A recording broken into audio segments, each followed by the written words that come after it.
Golden Demon is a massive part of a lot of our hobby, particularly anyone who's cut their teeth on Space Marines or any of that sort of that GW stuff.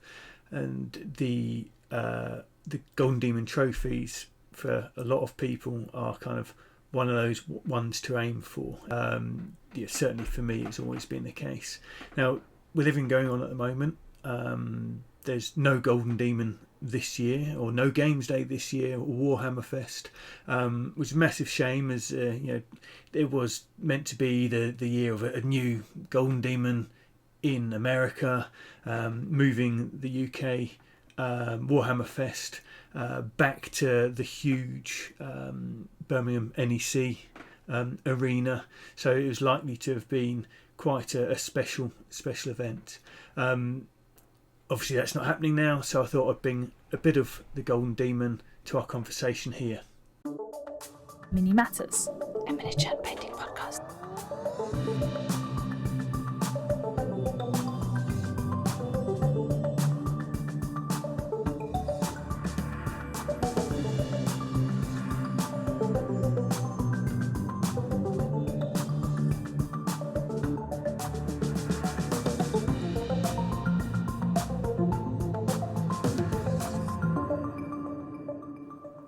What are your thoughts on Golden Demon, Mark? For me, as a sort of personally, it's always been a big part of my year. So you're almost planning your hobby year around it, because I'm more of a painter than anything. I like the idea of the games, and I've occasionally flirted with the games, but for me, painting is the main thing that sort of drives me on. So getting that date in the diary was always a key part of my year. And actually, a constant frustration was, will you please bloody well give us the date in the diary? We used to be in the old days, sort of, when exactly is it going to be? And the announcement would often be quite late, and it was always around my mum's birthday. So is it going to land on my mum's birthday this year again? That kind of thing. But yeah, you wanted to get that date in the diary, and that was a key thing. And that's been a constant thread for me for the last 20 odd years.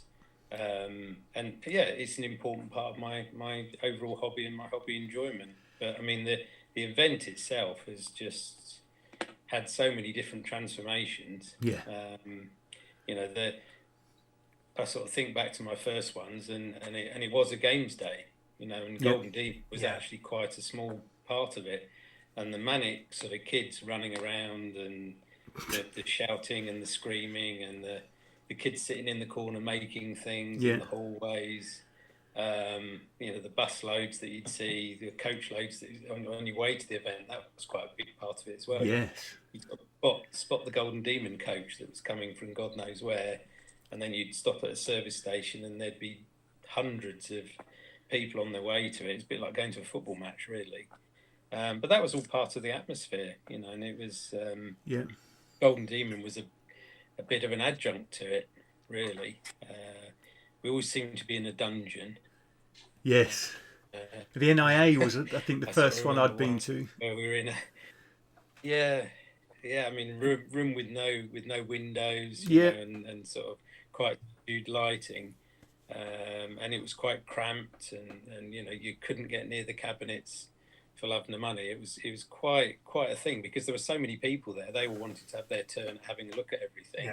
It got quite cramped, and people, some of my mates used to go there, dump their models, and go off to a pub for 5 hours or whatever, and then come back for tea and medals. It was that kind of thing, to get away from the kids who were all messing around. I used to like actually drinking in the atmosphere of the thing. It was really lively, all the shouts of "wah" and stuff on while the gaming bit was going on. I mean, that was all part of it for me. I quite enjoyed it. Just for some perspective, because obviously I've only been entering it for the last 2 or 3 years. Question to both Peter and Mark: how long have you been entering Golden Demon for? When's the first time you both went in and entered? So I go. I used to think it was 1992, but I did have a look through my sad collection of all the bits that you never throw away, and I'm pretty sure it was actually 94 was my first one. And But I remember you had to enter at the local store to sort of win through. So you entered the classes there, and basically I think there were about 4 categories or 5 No, they must have done all the categories. Sorry, they must have done all the categories. So you had to be the store winner of that class for your model to go forward into Golden Demon. So okay. I feel sorry if there were 2 amazing painters in a store and you both entered the same category. Potentially one of you wasn't going to go. But I mean, the weirdest thing was that the winners were then packed up in parcels and sent by the store to the event. Oh wow! And yeah, my most abiding memory of my first Golden Demon was the absolute carnage of the stuff in the cabinet, as you just saw loads of models that were broken and bent. And I mean, I still can picture this dragon. Metal dragon that clearly had been standing up when it had won in the store, and he was completely bent over, and what should have been a raised claw was pretty much scraping along the ground. It had been bent that much forward, and I think that was the last time they did that. But that was pretty brutal. But I mean, my other abiding memory was just looking at the cabinets, going, "Oh, I'm not very good." You know, I thought my I think they were elf cavalry or something, high elf cavalry. I thought, oh, these are pretty good. I'm all right at this now. And then you have a look at all the stuff that was in the cabinet. So, oh, geez, I've got a long way to go. But yeah, I mean, it's inspirational when you do that. I mean, seeing other people's work, and you've got to see it close up. There's nothing like it. I think that's the key thing. You can look at pictures all you want, but you've got to go and actually look at stuff in the flesh. What about you, Pete? When was your first time? My first time going to one of the events, it was probably early 90s. I think the early 90s. But yeah, that that was just as a punter, as a kid with my dad and uncle kind of thing. Sorry if that makes you feel old, Mark. Not intentional. But really, when I went properly to enter would have been the early 2000s, I think. Kind of, and the memories of going up there on the coach. Used to spend the few days prior to Golden Demon trying to finish my entries, which I probably started maybe 3 weeks before the event. And used to spend some time, a lot of time round a mate's house. Mike Anderson, in fact. Hi, Mike, if you're watching. Yeah. It's been a while. Haven't seen you for a little while. Hope you're well. Used to spend my time around his place. A few people would kind of congregate there to try and finish their entries, and would all end up going up on the coach from Games Workshop Kensington up to Birmingham for the event. So yeah, really great memories of that. So years of few years, one after the other. Not having any success myself, but being surrounded by people who were really raking in the trophies, and I think that was probably a part of what really encouraged me and made me want to be a better painter. But yeah, I think that whole kind of, it's almost like it was a cultural thing, like a rite of passage, going around Mike's place, trying to finish your entries, and then seeing what happened the next day. So yeah, those coach trips. Yeah, I have exactly the same memory of them as you, Mark. Yeah, exactly the same. Sadly, I never got on any of the coaches. I always used to drive up myself, but because I was a bit too old to get on the coach. Oh yeah. Yeah. I think I must have. Yeah, I mean, when I went to my first one, I was still in my 30s. So quite a late entrant in terms of competition painting, really. I mean, there are guys sort of who are seasoned painters now who are probably the age I was when I pretty much started trying to paint for competitions. So definitely put myself behind the curve in terms of learning. But yeah, I mean, those early days very, very sort of different to the atmosphere that we've got now. But I think, I mean, my fondest memory, I mean, my first thing that ever won me anything did virtually kill me. Because I was painting till 3 a.m, as you do, because that's tradition, isn't it? That you have to paint till silly o'clock and sort of think, I really must go to bed now. And actually, the one that's on there now, the Orc wagon, I think pretty much most of that wagon wasn't painted the day before. So I started painting all those little stars on there and all that sort of stuff, dry brushing the wheels. And I finished about 3 o'clock and thought I'd better get some sleep because I've got to get up early. And my abiding memory is just continually thinking I am going to fall asleep at the wheel, and had to come off, I think, at least 4 junctions in a row where I still remember stopping at a confectioner's and sort of getting a drink and getting some chocolate and eating that and thinking, right, I'll be all right now. And then you get in the car again, no, I'm falling asleep. I'll come off at the next one, and you have a little walk around because there was nowhere to buy anything. And then I get on get an accident up to the service. I'm going to have a sleep. And I can still remember it now. That was yesterday. And I just put my head back and I literally went to sleep in about half a second. And we didn't have phones with alarms on and things. So it's a hell of a risk. I sort of thought, no idea where I'm going to wake up. And I did wake up in time, thankfully, and I got there. But it was just torture trying to get to the actual event. Don't do this at home, kids. Am I going to wake up? Yeah. And, Well, a question for both of you then is, what was your first piece that secured you each a trophy? And what was it like when the first time you heard that you'd won or your name being read out, and how did it feel? So Mark first, and then Peter. Well, that was the one that won. Technically, that was the first one that won me a trophy. So that Orc wagon, I got a bronze for that, and I did get a silver in Necromunda Gang, which was the class after. So the first thing that you used to. The first bit of excitement was you'd hear the names read out. I can't remember whether they used to arrange things in the top of the cabinet like they do now, where you cruise the cabinet, and if you're on the top shelf, you don't know what you've got, but you're in the top 3. There's that sort of done it. I think in the old days, God, sorry, they just read out the names. And basically they went through 1, 2, 3, or 3, 2, 1. I can't remember.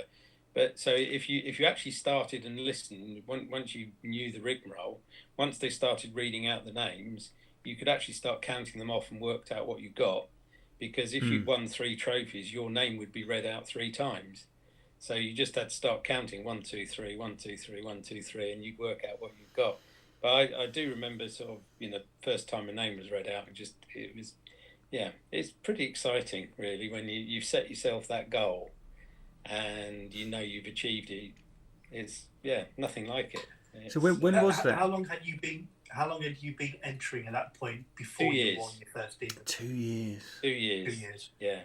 So, the standard is pretty low. You only have to look at that Orc wagon. I'm sure most people would look at that and cry now and think that's all you had to do to win. But I suppose the other element of that, though, is they might look at that and think that, but the paints that were available back then, the utilities was very different in terms of the materials you've got now to work with and the sheer range of paints you've got. I think people would be flabbergasted what you were able to achieve with the limited range of paints you had back I think then, the brushes as well. Yeah, of course. I again, the other day, having seen some of the questions, and you start looking back at your old stuff, and even to the extent I got this. I remember this first book that I got given on model painting. The whole thing is black and white. The whole book is black and white. The only colour is on the cover, the fly sheet. And so there are all these tips on painting. Not much, actually, in there. Most of it's about model making. The painting bit is pretty thin, but it's just black and white illustrations. And there's some pictures of models, photos of models. They're all black and white. And you just think, wow, it's pretty... The painting side of it was actually secondary when I started modelling. I've got another book that's in colour, and you just look at what are supposedly the top models of their time, and they're dreadful. Absolutely dreadful. But you're working with... At that time, you're working with enamels, which are an absolute bugger to paint with. So at least, we had acrylics, but we were still getting used to that. And the standard of brushes, I think, probably the biggest thing. You didn't think about, I must get some proper artist quality brushes. You just thought, oh, well, I've got some brushes that's obviously what I must be painting with. Yeah. So the level of detail that you get to as well, you know what it's like when you start using a brush that's really past its best. You suddenly think, oh, I can't paint, and actually when you get a new brush out, you go, oh, hang on a minute, it's the brush. Yeah, I mean, some of the brushes I was working with there were terrible, I'm sure. But yeah, I mean, the standard of materials we've got now and just the understanding of the materials is so much greater. And the range of paints and all the different colours. We didn't have all those different colours. I mean, you can mix your own, of course. But yeah, it's just a different playing field now. And then when you think about the level of learning that you could get, we were all looking at White Dwarf, and it gave you the 4 stages or whatever, and if you followed it, you thought, I cannot work out how do I get from there to there. And now you just watch a video.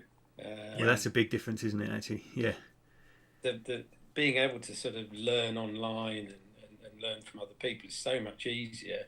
Whereas, we were following a step by step in White Dwarf. Maybe that was all we had, and you were always left with that head scratcher, thinking, I can't quite work out how they got there. And then you hear subsequently, years later, that there were a few stages that they'd missed out, and they had been doing some clever blending in between that they hadn't quite mentioned. And then you sort of start to understand that. But Pete, totally I'm not going to let you get away with it. What was your first win, and how did it feel like? When was it? Give us some details. So my first win would have been 2013. Right. And I remember it. I was there. Yeah. Yeah, and it was a similar sort of thing where they read your name down. I'd entered Radagast the Brown, so Lord of the Rings figure, and I had quite small, like pretty much true scale 28mm, and I'd painted a really intricate kind of swirling pattern on his coat, because his coat in the films was kind of like a really thick, almost like the sort of material you upholster a sofa with, so it had all kind of like swirly patterns, kind of flower designs on it, and so I'd kind of painted all of that on his coat, and put him on a plinth and done all the stuff. And I was pretty pleased with it, but it was didn't expect anything. I'd been entering Golden Demon for maybe 10 years, and loads of pins, but never actually kind of, it was a bit like always the bridesmaid kind of thing, and never actually quite tipped it over the edge. But yeah, being kind of in the audience, kind of waiting for them to start the announcements, and they start reading the names out like Mark said, and Peter Bell, what? And basically got pushed up.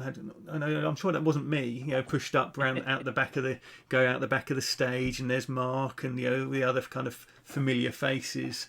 It was quite a rush, really. I've been, I think, for a Games Workshop hobbyist, which I think originally I would have considered myself to be. It's quite a highlight. And then to realise I'd won the gold.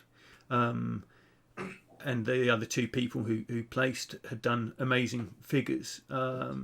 Really quite a difficult one to beat, really, for me. Over the years, the trophy itself has evolved, hasn't it, from what it was to what it's going to be. Mark, how many different types of trophy have you got? I've got 3 different variants. I think there are possibly a few more. I haven't got one of the early ones, which is, I think, a little Golden Demon statuette on a very small plinth. Yeah. And then the year I won one, I think it was a similar-ish sort of Golden Demon. I've got one. It's easier to go and get it. This thing here.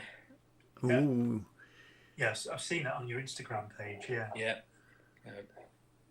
So I'm moving That's the it, wrong perfect. way. But yeah, they're pretty, special little thing. It's on a little silvery metal type base, and then a sort of cast plinth thing. I mean, that was quite special. Although, again, one of the funny memories is that they're only stuck on with sort of like Bostik or something, and I just remember a few of the guys lost the little golden demon statue off the top by the time they left, which was quite sad, really. And yeah, so they weren't stuck on that well. But yeah, happy days. But then, yeah, the other ones, the sort of pretty much what we know as the Golden Demon trophies. Yeah. I think there've been a couple of changes of base going from round, which is really hard to get your plaque on. Oh yeah. Bending those onto there. And now they've got the flat front, and then I think they've reduced the horns once or twice as well. So there's a couple of slight variations. Have you seen the image of the new one that was meant to be launched this year? It's quite impressive. I want one of those, yeah. You've got to add one of those to your collection. Yeah, I wouldn't mind one of those. Yeah, I'll be trying for one of those. I'm not done yet. I'm really not done yet. I do. As I said earlier, I do like the competitive element of it, and you do get a rush from actually achieving. But that's what drives you on. Those hours that you have to put in to paint a model over. Might be 6 months for me, could even be longer once you add the build in. That is what your end goal is to try and win something at the end of it. Yeah. Well, do you know when they introduced pins? Because obviously pins hasn't been there from the beginning. So people who haven't entered Golden Demon and who aren't familiar, you've got your trophies, you've got your gold, silver and bronze for your top 3 in each category.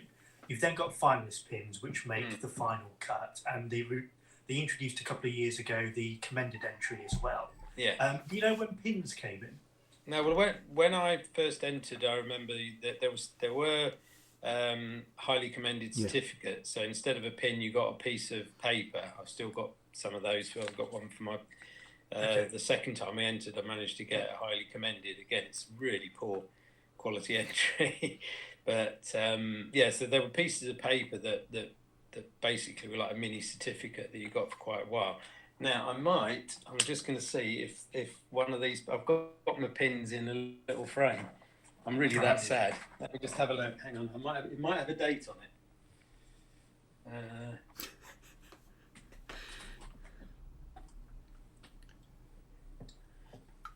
Yeah, because the pins have been around for the whole time I've been entering. So okay, it looks like 2005. Sorry, my eyesight's not good, but it looks like 2005 with the first pins. Okay, which I think was a nice. It's a nice actually. I think it's giving yourself different targets, isn't it? And I see that when you get new painters coming in, that their first target is to get a pin, and so you achieve when you get that, and then you're moving on to okay, can I actually get one of these blooming trophies? But I think it's nice that you've got that stage to your sort of progression as a painter. So I haven't heard officially, but I think unofficially, the commended entries or the little cards that they introduced a couple of years ago was to recognise there was a void between pin and trophy, and they wanted to put another level of recognition there. I think that's a good idea. The first past the post is pretty brutal, isn't it? Yeah. And there's a lot of luck of the draw. You turn up and you go, Grand Soper in my class. Oh, well, okay. Well, maybe I might get a bronze. It's that kind of, brutality to it, that it depends who's in your class. And there is a lot of luck of the draw. There will always be some weaker classes than others. So I think particularly when you're looking at the single miniature classes, where there's so many amazing models in there, that I think you've got to have some other form of recognition to try and say, well, actually, there's some pieces there that really do deserve a bit of extra recognition. So I like it as an idea.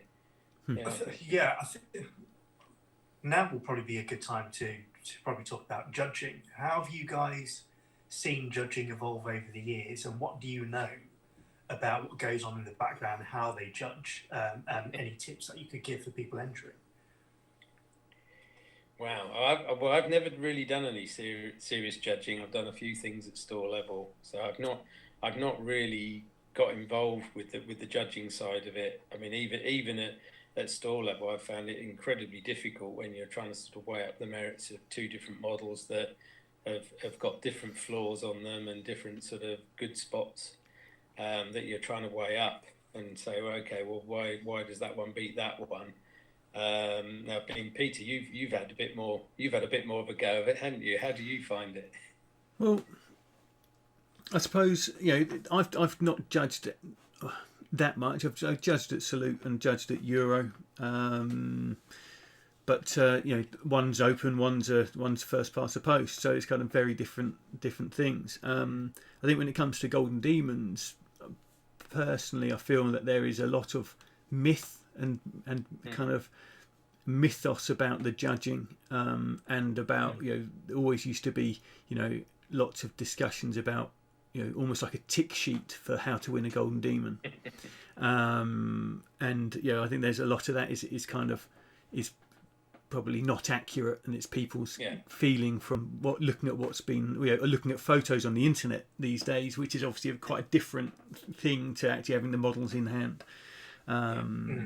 So I think my thoughts on the Golden Demon judging, the changing of the judges, I think getting more of the heavy metal team with a bit more influence, I think really helped. So when Darren started, was kind of like became the head judge. I think that was good. I think it felt like there was a kind of a shift, where it was kind of towards the painting, more towards a painting than the IP. Just a slight kind of like edging, into more about the painting. And I think then the same again now that Max is. I believe he's the head judge, isn't he, Max? He has been the last couple of years. Yeah, and obviously, he's kind of, cut his teeth as a painter, and then heavy metal, and now kind of like the judging. So I think it's a good move, heading towards that kind of painters as judges, as opposed to, I think Alan Merritt was kind of the IP guy at GW, from the law side of things. So it's a slightly different focus, but I mean, I found over the years. I mean, you look at some. I know there's a lot of complaints often afterwards, but I don't think I've ever seen that many major surprises when I've looked at the cabinets and thought, "Oh, those are the things that I think are the better models." Yeah. You could argue as to which your favourite is and for why you would pick one over another, but I haven't seen that many great shocks. That I would say, certainly in categories I've been in, because obviously I pore over the cabinet there a lot more. Yeah.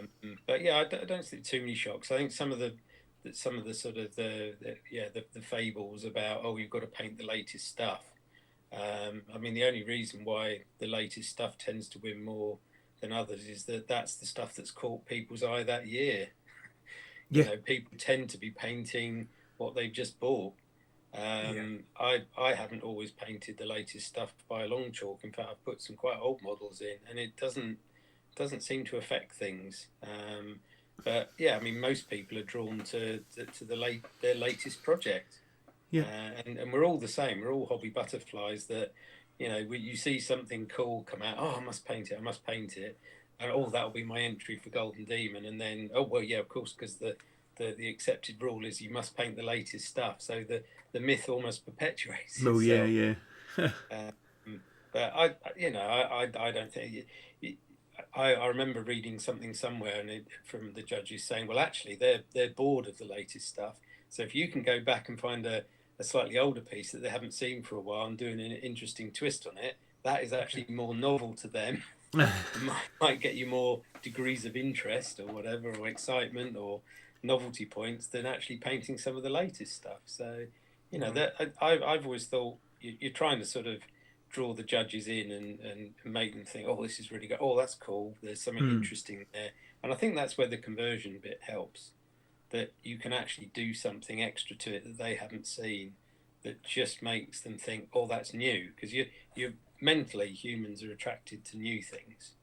Yeah, all shiny. You always want the latest thing. You want the latest blooming iPhone. Or, the industry I'm working in. What's the latest technique? and as though you should be using that in market research. And what have you got that's new? And you just think, well, the old things work really well, actually. So there's always that element that we like the bright and shiny stuff. And so if you can create something that's novel, either by the way you've painted it, so that it's a new take on a model, or some interesting way of interpreting it as a piece, or you've tweaked it slightly, then that's where you just naturally your human nature will kick in and go, oh, I really like that. That's really, I really like that model because it's slightly different from what I've seen of it in the past. So I think there is an element of that.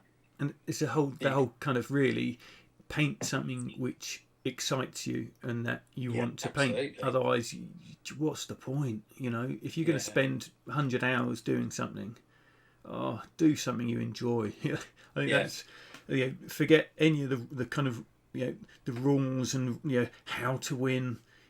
Paint something you enjoy, and it's the more people we talk to, it's that kind of, that having a passion for what you're doing seems to be the kind of the winning ingredient. That seems to be the big game changer.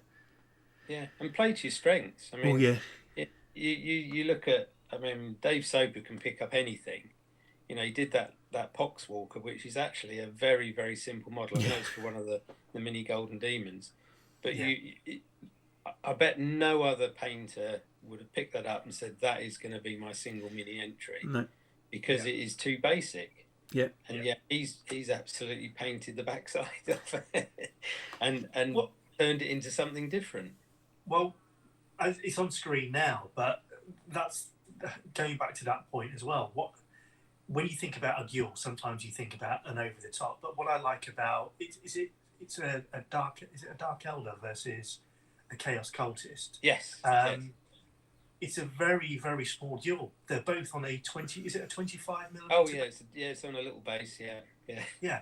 So once again, you wouldn't think, or I wouldn't think, of composing a duel in that way. I would think it'd have to be quite grand in scale, a diorama around it. But once again, that's brought you a trophy. Yeah. I think again, you look at the mini. That chaos bloke with the open hand. You just thought, oh, right, okay, that screaming duel at me out of that set. What can I do with it? And I actually bought.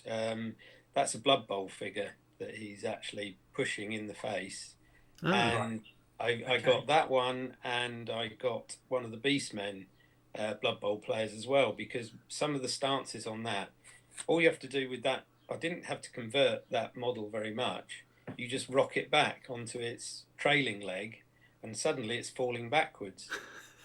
And that's all I've done. Brilliant. I saw the picture of it when it came out, and I just thought, well, if you tilt the magazine slightly or whatever it was in, it's falling backwards.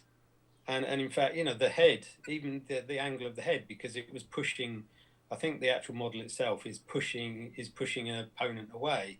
So if you just rotate it back and slightly to the side, suddenly it becomes somebody who's falling over. And again, there's the godsend of the open hand. You put a gun that's falling out of it, and suddenly you've got somebody tumbling over.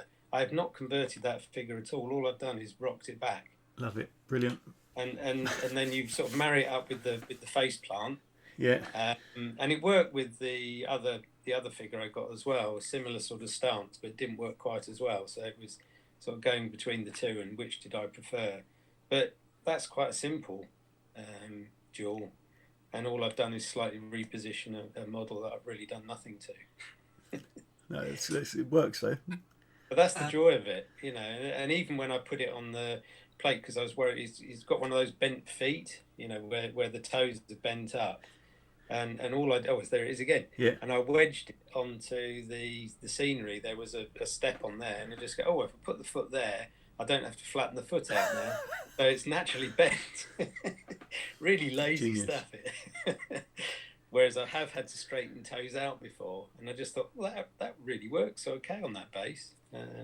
So that sort of lucky stuff like that, where you just sort of fiddle around with things enough, and you can work a way around it, and you don't have to sort of make elaborate conversions. You can just sort of tinker, reposition things slightly, add a bit of extra baggage, little gun falling out of a hand, and you're off. This year would have been the first time Golden Demon would have returned to America, but obviously it's been delayed. It's obviously going to happen next year now. I'm interested in your thoughts in what impact that's going to have in the competition overall, because the UK have been in a vacuum, haven't they? They've had Golden Demon exclusively for the last couple of years. Do you think that's going to have an effect on the UK Golden Demon, or do you think there's going to be a re-emergence where you've got different styles depending on what Golden Demon you're entering into? Yeah, that's a difficult one. I think the America, obviously America's that far away that I know one or two guys who are going to go over there, and that, good luck to them and good on them for flying out there. But I don't seem to remember many people travelling off to America to go to their various Golden Demons in the past. I think obviously you saw quite a few people going off to Europe from time to time. I think having a European Golden Demon is probably something that would have more of an effect, because at the moment the focus has been in the last few years on UK. So we've had the guys who want to get their Golden Demon fix from Spain and France and the other countries where they used to have Golden Demons have got to come to the UK. So it's actually pushed the standard up. I mean, it's made it completely bonkers for the last few years. Be interesting to see if back when there were Golden Demon or Games Day in the States, it seemed like they're very much their own style of lots of colour, but not in the same way as the Spanish painters use it, in a kind of in a different way. And it'll be interesting to see if that comes up again, or whether or not we end up with whether or not everything's just a lot more homogenised now because of the internet. That'd be quite an interesting thing to see.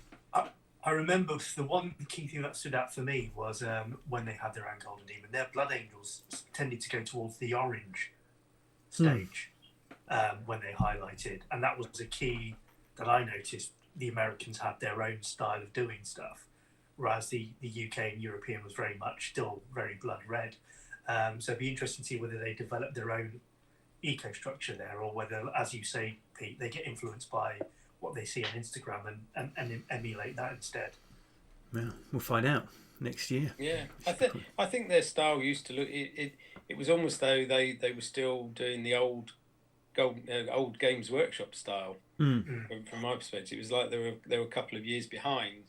I don't know how developed the hobby is in the US in terms of the other parts of the painting hobby, but certainly the Golden Demon stuff that you used to see, and they had their regional ones as well, didn't they? They probably had about, I can't remember, had about 4 or 5. The standard never used to seem to be up to the level that we had in the UK.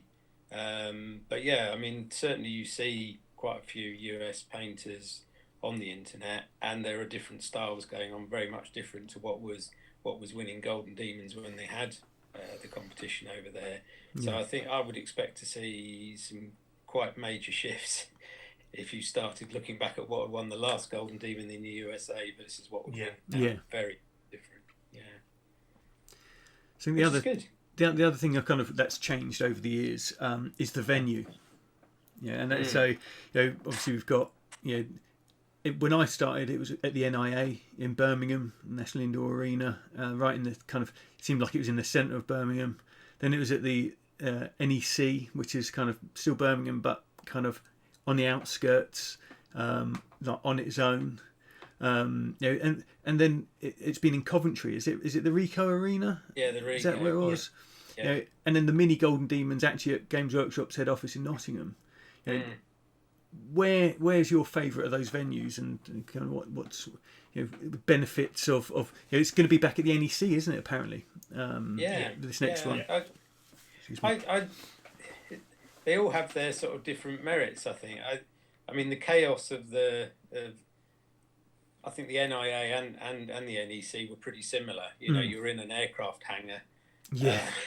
And it was a much bigger event. I think one of the main things that differs, though, the presentation ceremony. I think, Peter, when you won yours, we had a staged presentation. When I started winning, it was in a back corridor at the NIA, and nobody was allowed to go and see it other than the people who had won anything.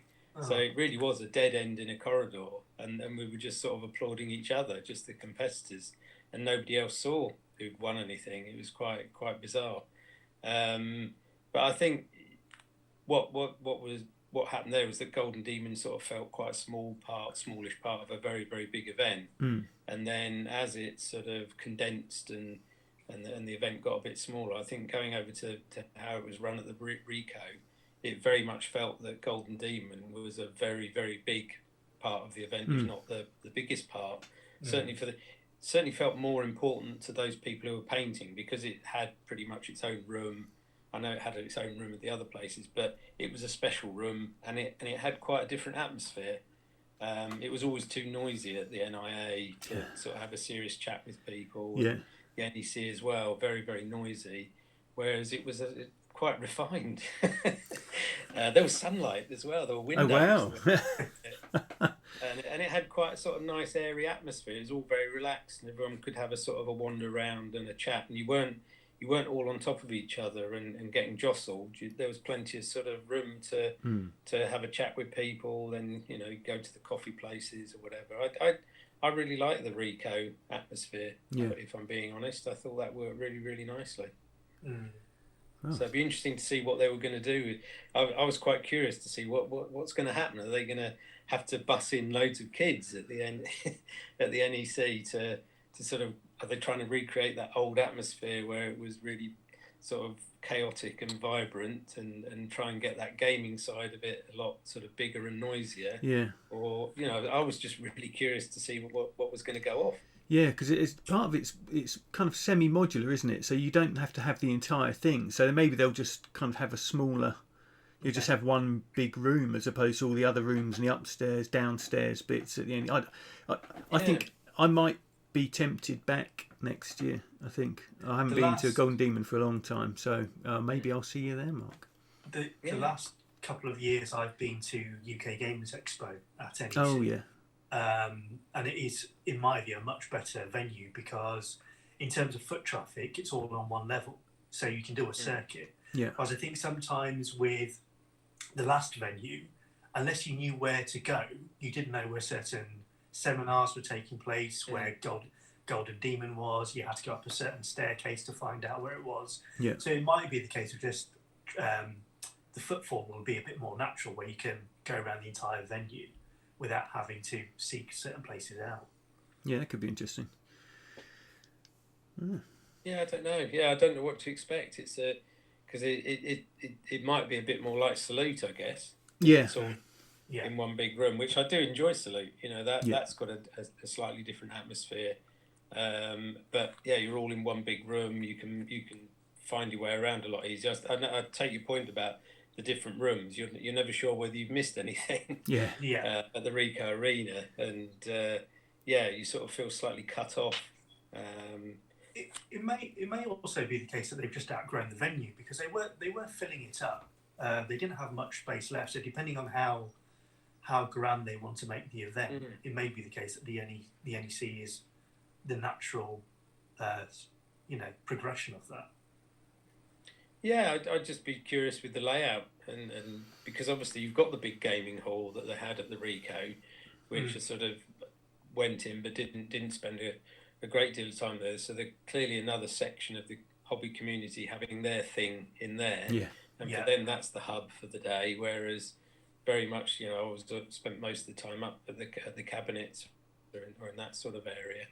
I mean, if it's all in one big area, I just sort of wonder, will it lose that sort of intimate chat hobby feel that we had at the Rico? That's what I liked. That you could have a chat with lots of other painters much more easily than could do at the other venues. I think the only exception for me was the Mini Demons. They again had a nice atmosphere. That you got sort of space and time to chat, and again you didn't feel that there was too much noise or whatever, so that you couldn't do that. It's quite a nice relaxed atmosphere. Helped having Bugman's there as well, of course. Which is quite nice. But I mean that had a nice feel to it as well. I mean, I think the only issue for me was having all those Mini Demons was just the added pressure on the year. You got more than one Golden Demon that you had to attend. The stress level was just getting a bit too much, if I'm being perfectly honest. I think one Golden Demon a year is enough. it was a nice ride while we were on it, but for me it was starting to get a bit like a treadmill to push myself to finish. To if I was going to go to one mini demon a year, I think I went to 2 1 year. But yeah, quite a stretch to push yourself to get things finished to that level. Very stressful. It's a competition painting, isn't it? Really, I think it's kind of. Well, it is. It's a hobby, and it's supposed to be fun, but it still has its stresses, and the deadline marching ever closer when you're competing with other things. And I've always done other hobbies as well, and I think I know for some people that's maybe their only hobby, but I think it's Winston Churchill who said a man should have at least 3 hobbies, which I sort of think, yeah, really good. I proved that. But I used to play football and help run a football club, and I've done dog shows and things like that, where I used to be going probably 2 out of every 3 weekends to a dog show, and still find time to paint. All these things clashing together, and you're trying to make the best of all of these hobbies. So yeah, it gets quite stressful trying to find the time to fit everything in. And then when you have kids as well, blimey, what that's like, Lionel. I mean, trying to find time for the hobby side of things as well. The day sometimes just vanishes, and you're left with, oh well, maybe tomorrow again, and yeah. Well, that's great. I think thank you for that, Mark. Really good talking about Golden Demon, your experience and your thoughts. Lionel chucking in some questions for me in there, which were, oh god, I need to be a bit more prepared. Right, I think let's we call it at that for now, and we'll catch you later. All right. Cheers, guys. Cheers. See you later.